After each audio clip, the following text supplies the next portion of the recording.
जय शिवराय मित्रांनो. मित्रांनो, जिल्हा परिषदेच्या अंतर्गत राबवल्या जाणाऱ्या जिल्हा परिषद उपकर कृषी विभागाच्या योजनेच्या संदर्भातील एक महत्वाचा असा अपडेट आहे.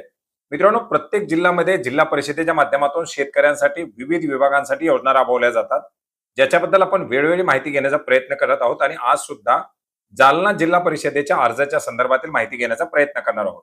मित्रांनो, जालना जिल्हा परिषदेच्या माध्यमातून जिल्हा परिषद उपकर योजनेअंतर्गत शेतकऱ्यांसाठी मिनी ट्रॅक्टर ही योजना राबवण्यासाठी मंजुरी दिलेली आहे.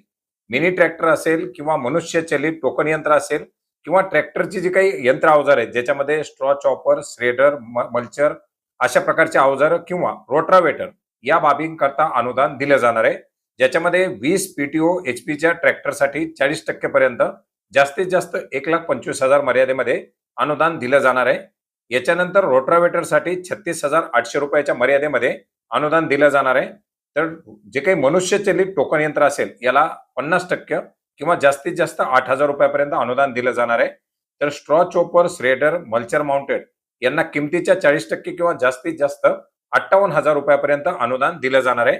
याच्यासाठी ज्या लाभार्थ्याच्या नावे स्वतःची जमीन असेल, स्वतःचा आधार कार्ड, बँक पासबुक, डीबीटी, संलग्न बँक अकाउंट असावं, कृषी यंत्र अवजाराचं अनुदान घ्यायचं असेल तर त्या लाभार्थ्याकडे ट्रॅक्टर असावा, अशा प्रकारची काही कागदपत्र लागणार आहेत. आणि या योजनेचा लाभ घेण्यासाठी 19 ऑगस्ट 2026 म्हणजे उद्यापासून या योजनेचे अर्ज सुरू होणार आहेत. 19 ऑगस्ट 2026 ते 11 नोव्हेंबर 2026 या कालावधीमध्ये आपल्या तालुक्याच्या पंचायत समितीमध्ये या योजनेकरता शेतकरी अर्ज करू शकतात. तर मित्रांनो, जालना जिल्ह्यामध्ये अशा प्रकारे या कृषी विभागाच्या यांत्रिकीकरण बाबीकरता अर्ज सुरू झालेले आहेत. प्रत्येक जिल्ह्यामध्ये अशा प्रकारचे अर्ज मागवले जातात आणि ज्या ज्या जिल्ह्याचे अपडेट आपल्याकडे येतील त्या प्रत्येक जिल्ह्याबद्दल आपण आपल्या चॅनलच्या माध्यमातून अपडेट घेण्याचा प्रयत्न करणार आहोत. भेटूयात नवीन माहितीसह, नवीन अपडेट्ससह. धन्यवाद.